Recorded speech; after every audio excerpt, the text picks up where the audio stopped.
Sahanavavatu Sahanau bhunaktu Sahaviryam karavavahai Tejasvinavadhitamastu Ma vidvishavahai Om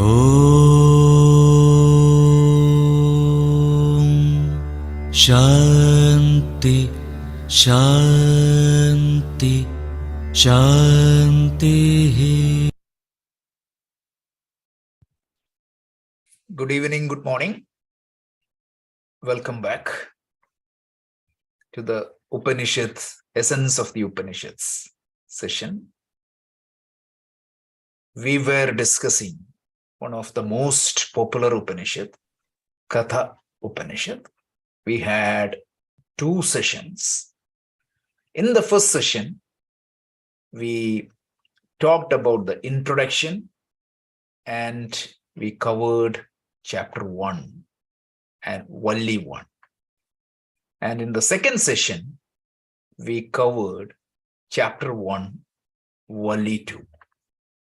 So today, we are not going to complete the Valli 3 because the Kathopanishad, the third Valli, has one of the most popular idea called Ratha Kalpana. Those who studied Bhagavad Gita might be familiar with that. And you have seen already, the Bhagavad Gita draws a lot of ideas, sometimes even verbally, from Kathopanishad. So let's take 5-minute recap, and then we will dedicate the entire session today to learn Ratha Kalpana. Usually we won't go verse by verse, but the 10 verses of Ratha Kalpana on Ratha Kalpana, we will try to understand. If you understand this, you will understand the whole yoga.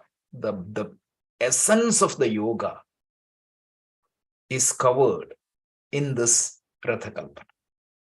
So with that introduction, let's quickly get started. So what we have seen is that this Kathopanishad is part of Krishna Yajurveda. Every Upanishad is part of a Veda. So somebody was asking me again in the group offline, the difference between Veda and Upanishad. Please understand that it is Vedas, Upanishad is always part of the Veda. So if anybody has doubt, go back to the first lesson where we covered that topic a lot. It's like saying that your head and yourself, that's it. They are not separate people. Of course, it is part of you. So Vedas has 4 parts. We have seen that Samhita. Then what? Remember? There are 4 sections for every Veda. Samhita, Brahmana, Aranyaka, and Upanishad. Samhita use mantras. Samaharati iti Samhita. Brahmana is how that mantras are used in rituals. Aranyakas are the meditative practices on this mantra. And finally, Upanishads are the truth. So Upanishads are essentially part of the Vedas. When Vedavyasa compiled this Veda, he compiled the Veda into 4, the Vedic literature into 4 books. Whatever that was Padyatmakam, that became Rigveda. Whatever that is Gadyatmakam became Yajurveda. And whatever that is Ganatmakam became Samaveda. And combination of this became Atharva Veda. And Rigveda has Upanishads. Yajurveda has Upanishad. Samaveda has Upanishad. Atharvana Veda has Upanishad. The first Upanishad we have seen in this program was part of Atharva Veda, Mundaka Upanishad. And the second Upanishad which we saw in this particular program, Kena Upanishad, was part of Samaveda. So that is why Kathopanishad part of Yajurveda. And this Yajurveda is divided into two. One is called Krishna Yajurveda. The other one is Shukla Yajurveda. This is all background. And this Upanishad is a conversation or a dialogue or samvada between Yama, Dharmaraja, Lord of Death, and a boy, 10-year-old boy, Nachiketa. This Upanishad has 2 chapters, 6 sections or Valli, and overall 119 mantras. And this is one of the old Upanishad, at least 2500 years before. That is the first time you found it. That doesn't mean that it was composed at that time. It could be much older than that. This was the first overview. Then what we saw was like the Shanti mantra of this, the organization of this Upanishad. As I said, like the first chapter has 3 vallis, second chapter also has 3 vallis, and this is how the organization, the section 1, 29 mantras, and the first section was the story of Nachiketa. The story of the Nachiketa was the first session. So if you remember, we elaborated that story quickly. So there was a person, he performed a yaga or a ritual, hoping that he will gain heaven through that process, because at that point of time, Vedic ritual was a means for gaining artha and kama. Ancient people, just like we invest in stocks, we invest in gold, we invest in real estate, or we take some actions with a hope of getting results. At that point of time, in the ancient world, people used to perform certain rituals expecting certain results. We don't know whether it is correct or not, but that was a means. That is what people believed. They thought that if I do this XYZ, I will gain that. So what was the interest of the people doing that ritual was not for their mental purity, though not for any spiritual benefit, but purely material benefit. Please understand that. So just like a materialist in the modern world, sweat and toil, try to earn good investment, it doesn't matter whatever other things, just like that, they try to do this. So this person did the ritual with that process. And this ritual has to follow certain rules. One of them is you have to do some dhanam or some charity. So this person tried to do some charity, and his son Nachiketa, who was around 8-9-year-old kid, he found that this charity was not proper. He was giving cattle, which was not good. So he thought that that is unfair, and the child thought that the child has more value than these cattle. So he asked his father, to whom you are going to give me? And after some time, the father got upset and he said, I'm going to give to Lord Death. Just saying go to hell. That's it. So this boy took it seriously and he undertook a journey to the Lord Death's palace. Now we discussed, right? Don't ask how Nachiketa went, what is the route map, or what is it's story. So don't take it much more than that. So Nachiketa reached the Yamaloka, and at that point of time, Yama Dharma was not there. Again, don't ask these type of questions. That's not if you ask that, you're missing the obvious. That's very important to know. So Yama was not there. When Yama came back, he saw that a boy was waiting there for 3 days. So he asked for a boon. He said, okay, he did the Pada Puja of the kid. Even if it is a kid, Atidhi Devo Bhava. That is what the Veda tells, right?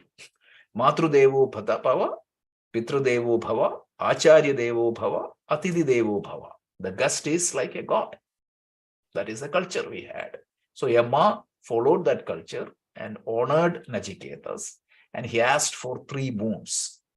And Nachiketas encashed the first boon as he asked for when I go back, my father should receive me with peace of mind. So he encashed the firstborn for the sake of the family. Then he asked the secondborn for the sake of the society. Everybody wants to go to heaven. And if that is the case, what is a process or the ritual for going heaven? Heaven means attaining prosperity. So Yamasya Dharma gave a ritual known as Nachiketa ritual. So don't ask me, again, the Upanishad is not giving that ritual. So that's not, again, the Talparya or the focus of the Upanishad. Then after seeking some blessings for the family as well as the society, Nachiketa asked the third boon. What is that third boon? I want to know myself. What is that truth? Which is beyond the body, beyond the mind, beyond dharma, beyond adharma. What is that truth? Yamadharma thought that this is too much for a kid of his age. So he tried to divert his attention by offering him a lot of artha and kama, right? All these pleasures and boons he tried to offer, but Nachiketa was not interested in those things. So from that, what Yamadharma found was this boy is not an ordinary boy. He has the adhikaratvam to gain the teaching of Vedanta. So that is how he started the teaching. So this is the essence of the first Valli. And in the second Valli, the first chapter, second Valli has around 25 verses. The first 1 to 13 verses, it was glorifications. It was talking about the glory of the Shishya, the glory of the Guru, and the glory of the Vidya. So if you're not sharing the screen. Is it? Yeah. No. No, we can see it. We can see your screen. We can see it. Yeah. Sorry, maybe it's wrong my side. Yeah. No worries. First of all, I don't have to share the screen. This comes to the screen automatically by default. So yeah. So is it working for you, Vijay, now? Okay. So the glory of the Shishya, so the glorifications. So let us go to that. So who is a student? So the one who is committed to pursue the teaching, that is what is the student. And he prioritized Shreyas over Prayas. So he prioritized the path of good over the path of pleasant. So we saw that. And the second one is who is a teacher. A teacher is the one Kshotriya and Brahmanishta. The teacher is the one, we saw this in the other Upanishads also. The Upanishad repeatedly tell these two qualities for the teacher. Brahmanishta means what? The one who is in touch, who is established in the Brahman. Second one, meaning the one who knows the Brahman. Not just merely knows the Brahman, but the one who lives in Brahman. Then Kshotriya means what? The one who has the skill or the communication skill to communicate this teaching, which is the most abstract teaching, uncommunicatable teaching, this communicate the more difficult topic. These two are important. So look at this 5,000-year-old teaching. They really highlighted the importance of the communication. Even if the teacher is the best teacher in the world, if you don't have the ability to properly communicate, the knowledge will not, meaning he might enjoy the Brahmajnanam, but the students will not get it. So it's very important.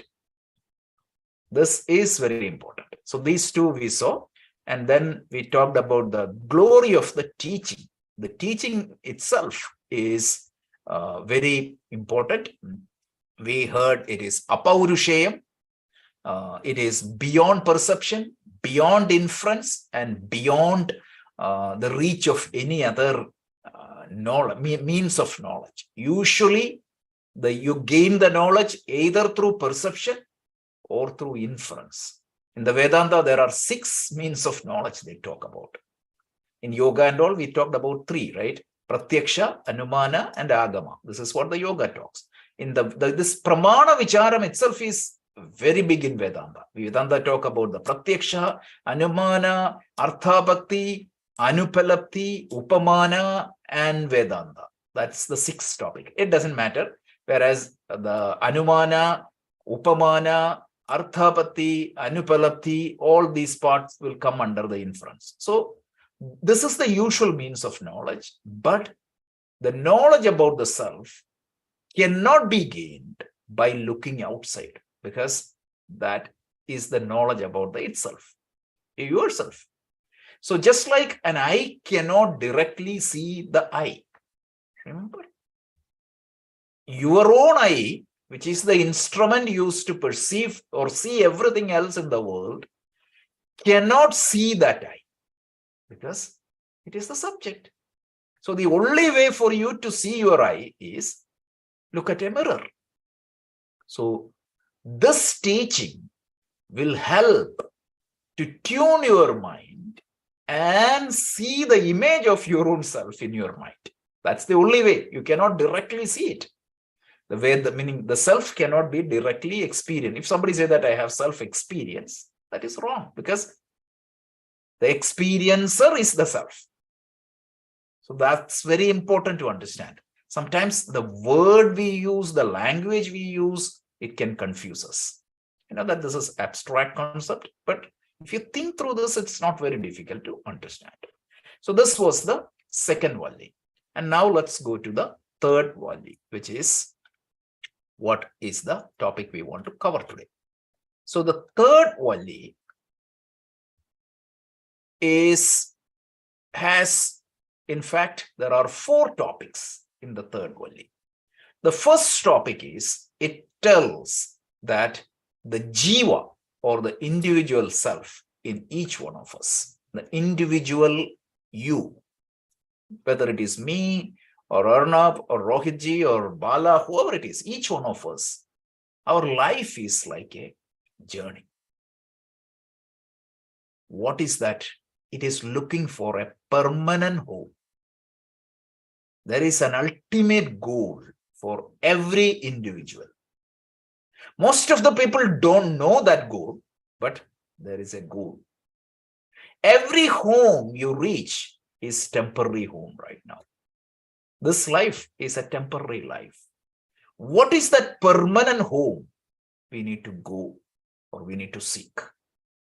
So that is, usually people try to find something, but they are unable to find that. So that is the idea discussed in verse 1 and 2. But from verse 3 to 9, that is where, connecting with this journey, right? Every journey has to be undertaken in a vehicle. It could be a car, it could be a plane. In the ancient times, it was a chariot. So using that means of transport, this journey is explained. How can you pick up a journey, or how can you undertake a journey? What are the tools and support you need to reach the appropriate destination of your life? The appropriate destination of your life is called moksha, or the self-realization, or the kaivalya. So how can you reach that destination if you consider your life as a journey? So this is the topic, and this topic is known as Ratha Kalpana. So let's see.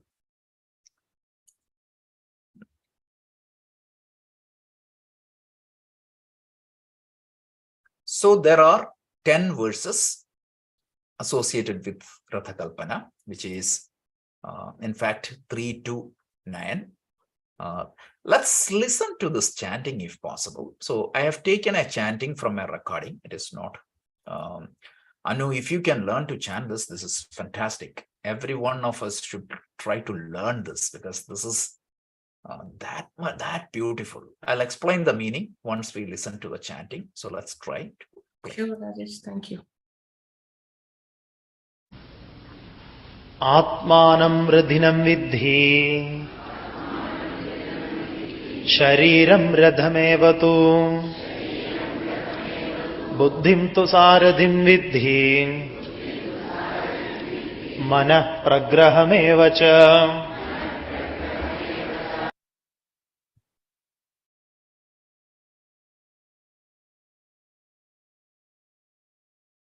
इंद्रियाणि हयानाहुः विषयांस्तेषु गोचरान् आत्मेन्द्रियमनोयुक्तम् भोक्तेत्याहुर्मनीषिणः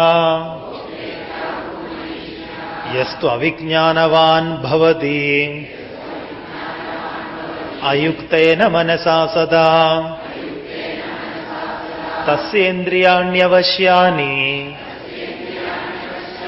दुष्टाश्वा इव सारथेः यस्तु विज्ञानवान् भवति युक्तेन मनसा सदा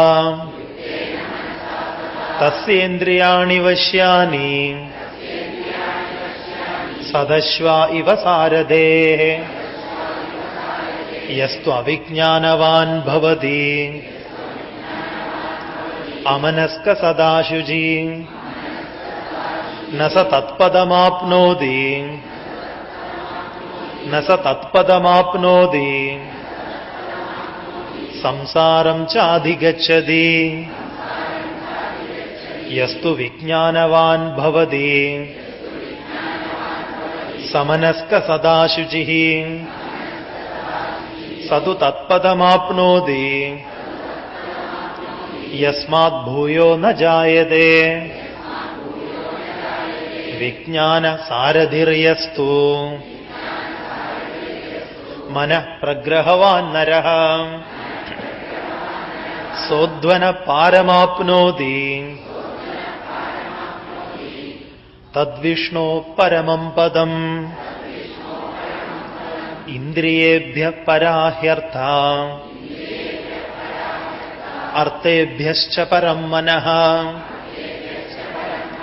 मनसस्तु परा बुद्धिः बुद्धेरात्मा महान् परः महतः परमव्यक्तम्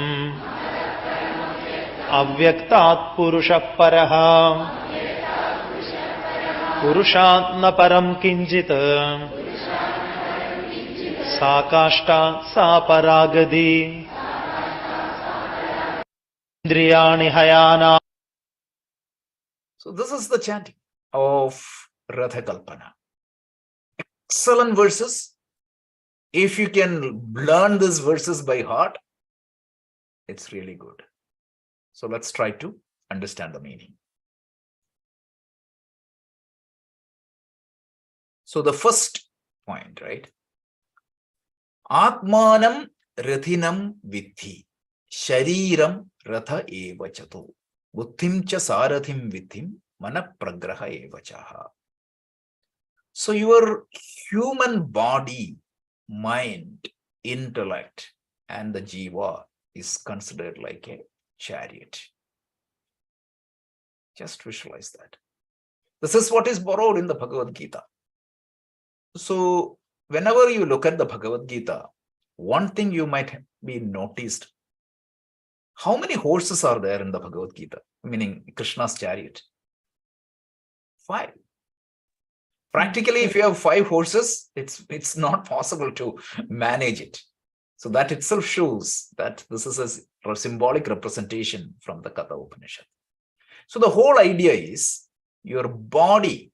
Let's go to the next slide. I'll explain this and come back. So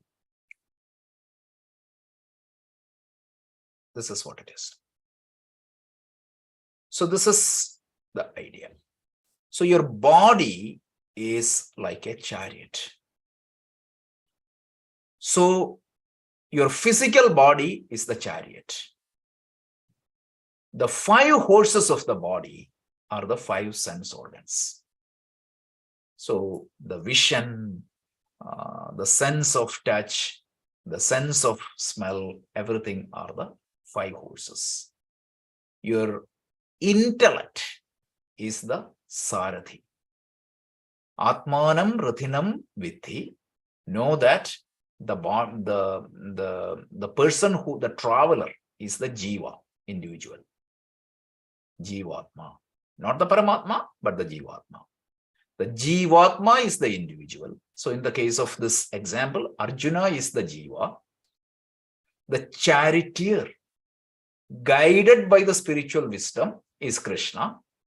The normal charioteer is your usual intellect. So your intelligence is the charioteer. Sense organs are the horses, and the reins is the mind. Atmanam Rathinam Vitti, Shariram Ratha Evachu, Buddhim tu Sarathim Vittim, Manapragraha Evacha. Indriyani Hayanyahu, Vishayan Gochare Sabha. Atmendriya Mano Buddhir. That is how it is. So what happens? Let's see. So this horse, what happens? It rides through the path of sense objects. This horse rides through the path of sense objects. So now, if the horses are not controlled properly, right? So one horse is the vision. So if it sees something which is addictive or attractive, that horse may go in that direction, whereas another horse may go in another direction. If that happens, what is going to happen? The chariot will not reach the destination. It's very important that all the horses are controlled. What exactly control the horses? The reins. And who controls the horses? Charioteer. So if the charioteer don't control the reins and the horses are not under the control of the reins of the charioteer, what happens? It will not reach the destination. This is the whole idea. So when look at ourselves, right?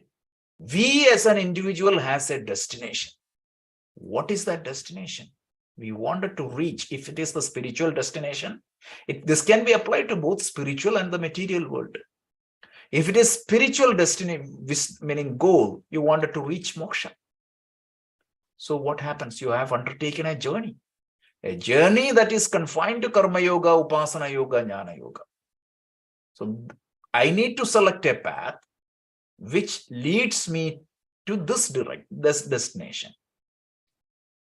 Now, when I take the karma yoga, what happens? I feel, because of my strong like and dislike, I feel like doing something which is a tamasic karma. That means what? One horse is not deviated from the path. But the horse, if they are not controlled, they may deviate from the path. Now, if the charioteer takes the horse to a different direction, what is going to happen? That is also a problem. And if the reins are not proper, even if the charioteer try to control, if that reins are not broken or something like that, what is going to happen? The intellect wants to go somewhere, but the mind will not control. Right? So the jiva wants to go somewhere. And if the intellect, mind, and sense organs are not aligned with the jiva's overall goal, then what is going to happen? Your journey will not be successful. If you modernize this example, let's say that a car with 4 tires, the body is the body of the car, each sense organs are the tires, and your steering is the mind, and the driver, your driver is the charioteer, and you are the master sitting in the car. First of all, if the tires are not proper, it will not run. Just like that, if my body is not strong, if the car has a mechanical damage, it will not function. Just like that, if the chariot has a mechanical damage, it will not function. So what does that mean? I need to take care of my body properly. That is the first thing. Because if I need to undertake this journey, my body should be proper. It should be functioning. It should be functioning smoothly. So all the maintenance you need to do for your body, you need to do. That is what Gita tells. Yukta hara viharasya yukta cheshtasya karmasu, right? So that you need to keep your body fit and strong. So point number one. Now, the sense organs should be properly working. If one horse doesn't work, that will affect. So the horses should be strong. Your sense organ also should be strong and it should be functioning. Point number one. Now, if the steering doesn't work, if you turn left, if the car goes right, the driver may have good intention, the master may have good intention, the car is in well condition. If the steering is not working, everything is gone. Right? So if you don't have control over the wheels, that's a problem. Then what happens? Skidding or accident. So the mind, think about your mind like the steering wheel. If I don't have control over my mind, it is as if like I'm driving a car where I don't have control over my steering. The second example you considered as very dangerous, but first example, we don't consider it as dangerous. How many of us has control over the mind? Most of the time, we do not have any control. Right? So imagine the slippery slope we are in. This is such a powerful sloka or such a powerful verses. It just tells you the difficult situation we are in. Forget about the spiritual path. Suppose you have a bigger goal in life. You want to get a promotion, or you wanted to be physically strong. You want to do a marathon, or you wanted to do some charity to the society, or you wanted to do something big. Still, you need to have a discipline. And for that discipline, you need to have control over the mind. Nothing big is possible. Nothing is important. You cannot make something bigger or noble without having that discipline. And that discipline is what is known as yoga. The discipline of aligning your body, keeping your body strong, keeping your mind strong, having an informed intellect, and making sure that the body, mind, and the intellect are at the aligned is yoga. This is the basic idea of yoga. This is where the first time yoga is introduced in our scriptures. Kathopanishad is one of the first book where you find yoga. So this is yoga. So very important verse, right? So this image is such an important thing. And usually what happens, whenever you drive the car, you see a restaurant here, or you see another scene here. So what happens? I forget my journey, and what happened? It pulls me. Sometimes it pulls the horses. Sometimes it pulls the the reins, the mind. And sometimes what happens? The mind will convince the charioteer that, okay, let me go in that direction. The intellect also will try to deviate from that destination. And it tries to give an explanation. Right? After all, this is the first time, like I'm cutting the corners. Okay, he said, okay, I will find an explanation. My intellect will come up with a nice explanation. First time when you cut the corner, some guilt feeling will come. Right? The conscience, there is something in me, it comes. But after some time, what happens? That becomes the path. So very important. The charioteer has to be driving the chariot with the vision of spirituality. Then the charioteer should have control over the reins, and the reins should be strong. It should be in the hands of the charioteer, because if it is broken, it's gone. If the steering is not working, that's a problem. So you need to have a healthy, functioning, proper mind. So that's for that only we have all these meditation practices to keep that mind strong. So modern example is, as I said, it is car. The body of the car, the wheels of the car, the steering of the car, the driver and the master. The master wants to go to the New York. If the driver decides to go to Washington, D.C., it's a problem. You need to make sure that these are aligned. So that's the thing. And then what happens? So next is, this is the yoga. Yoga means it is the union of the senses, the mind, and the individual self. When the horses are completely controlled by the will of the owner, meaning guided by the intelligence. If the car takes the journey based upon the will of the owner, under the guidance of the intellect, the ride will be smooth and the chariot will go to the permanent or the desired destination. The process of aligning and controlling the senses, the mind, and the individual self using the spiritual wisdom or the practices is known as yoga. This is how Shankaracharya introduces yoga in Kathopanishad. This is a brilliant way of introducing yoga. So look at the yoga, right? The yoga's two definitions. The first definition is yogaha samadhihi. Samadhihi means a stable mind, a controlled mind. Then what is union? Union means it is the union of all these things to the highest self. It will take me to the highest destination. So this is yoga.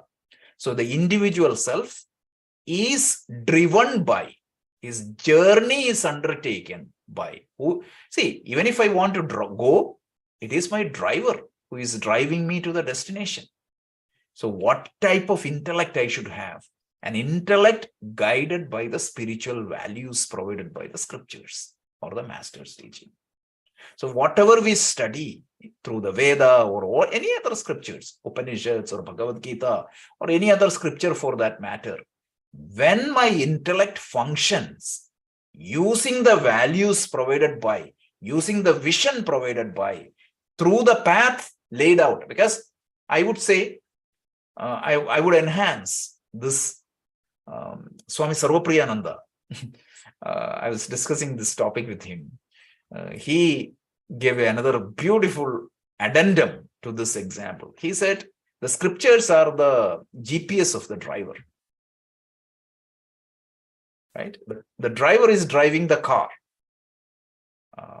If there is a GPS that drives the vision of the driver, chances are he will reach the destination. Otherwise, what happens? You may struggle here, there, even if the driver has control over the reins or the steering as well as the car, still you may make circles here and you may not end up in the destination. So the scriptures, so this is very important. The driver drives the car using the GPS or the roadmap provided by the scriptures. Let's say that instead of the scripture, if the driver follows something wrong values of life, what is going to happen? Asura. It will take the owner to somewhere else.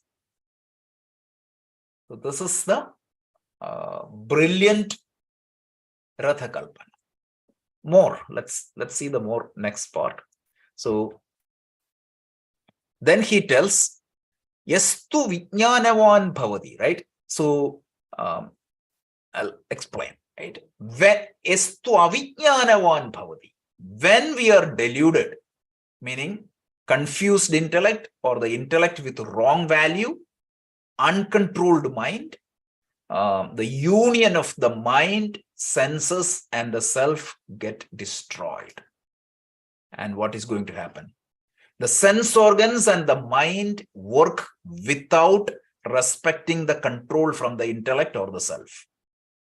And then what happens? They run in different directions, dissipating the mental energy, and finally this will destroy the mental peace efficiency and harmony, and finally, don't reach that final destination.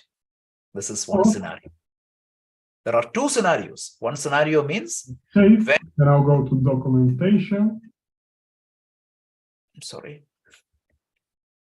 Okay. No worries. So, scenario number one, when we are deluded. Estu avijnanavan bhavati. Then what happens? The whole thing is a mess.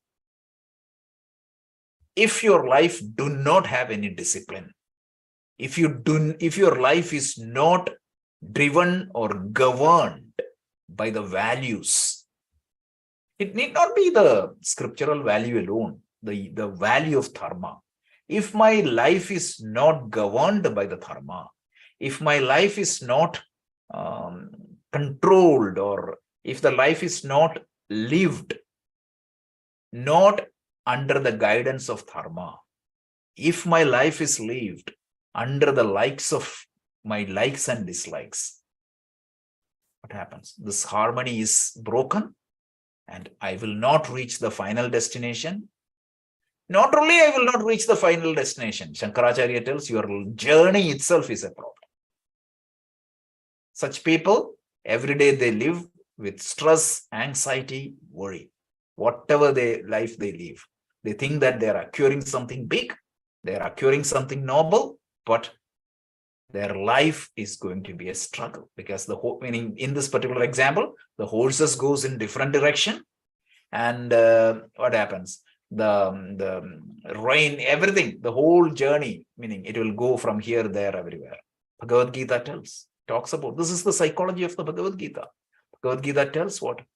Ragadvesha. The Bhagavad Gita psychology is completely based upon the idea of Ragadvesha, likes and dislikes. Gita tells it is okay to have likes and dislikes. But when there is a conflict between my likes and dislikes and dharma, my intelligence should guide me. My intelligence should control my mind and make me follow through the path of dharma.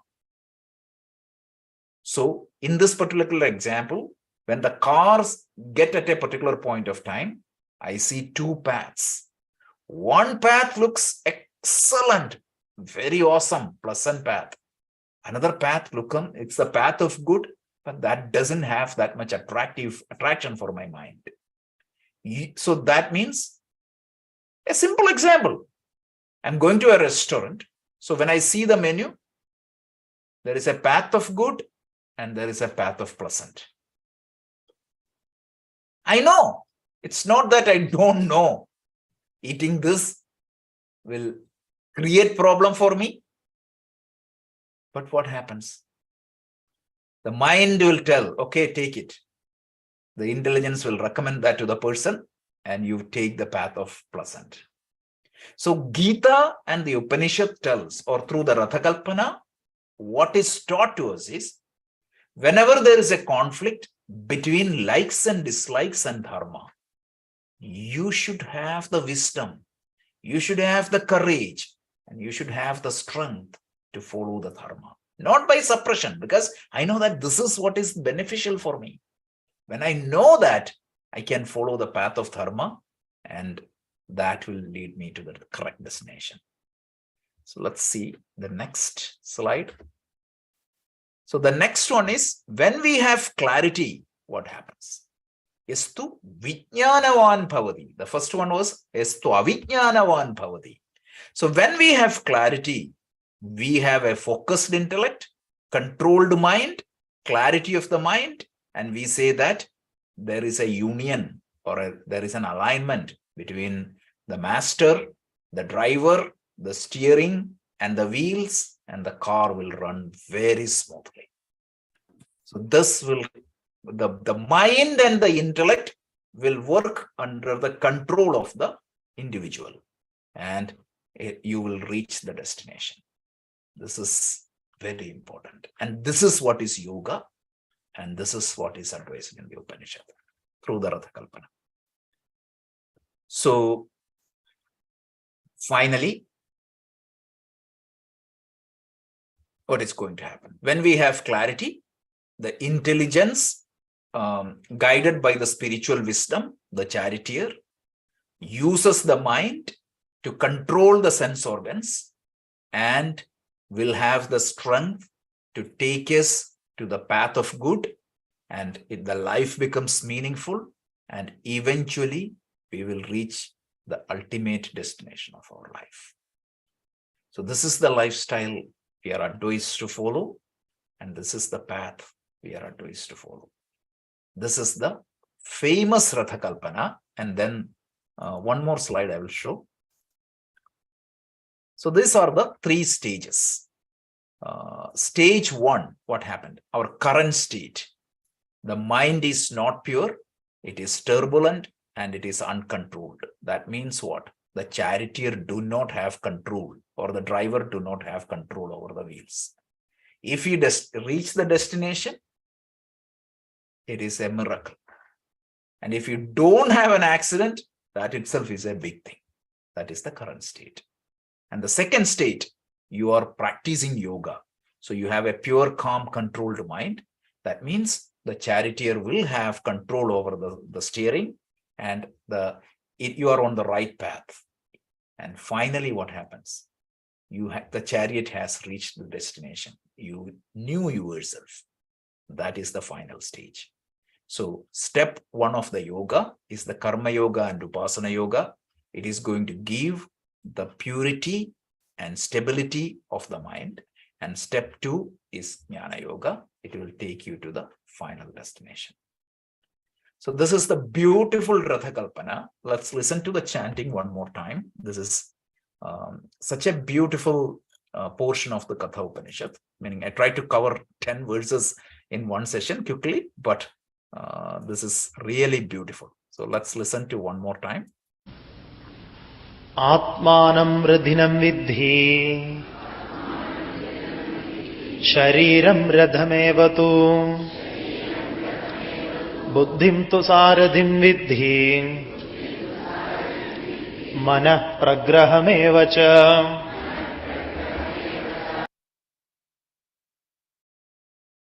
Indriyani hayanahuhu Vishayamsteshu gocharan Atmendriyamanoyuktam Bhoktetyahurmanishinaha Yastu avijnanavan bhavati Ayuktena manasa sada Tasyendriyanyavashyani Duštashva iva saradhe Yastu vijnanavan bhavati Yuktena manasa sada Tasyendriyani vashyani Sadashva iva saradhe Yastu avijnanavan bhavati Amanaska sadashuji Nasa tatpadamapnodi Nasa tatpadamapnodi Samsaram chadhigacchadi Yastu vijnanavan bhavati Samanaska sadashuji Sadu tatpadamapnodi Yasmat bhuyo na jayade Vijnana saradhiryastu Manah pragrahavan naraha Sodvana paramapnodi Tadvishno paramam padam Indriyebhya parahyartha Artebhyascha param manaha Manasastu para buddhihi Buddheratma mahan paraha Mahada paramavyaktam Avyaktat purusha paraha Purushat na param kinjit सा काष्ठा सा परागति. So it's a like nice way of presenting this idea. So couple of points to consider. So Krishna tells, Yamadharma tells, right? Yastu vijnanavan bhavati. Then yastu avijnanavan bhavati. These are the two cases. When the well-informed one, the other one is the one who is not informed. The informed one is samanaska sadashuddhi. His mind is good and it will reach the final destination. And then he tells where exactly is the final destination. Vijnana sarathir yastu. When the charioteer is intelligent and the mind, intellect and everything is working in line, you reach the Vishnu Padam. Vishnu Padam means the ultimate destination, the abode of Vishnu. It is the highest place. Don't think that it is this Vaikuntha and all. No, it's your own self. So this is the Ratha Kalpana. So we will stop here. I know you can do the closing prayer, and then if there is any questions, we can discuss that for 5 minutes.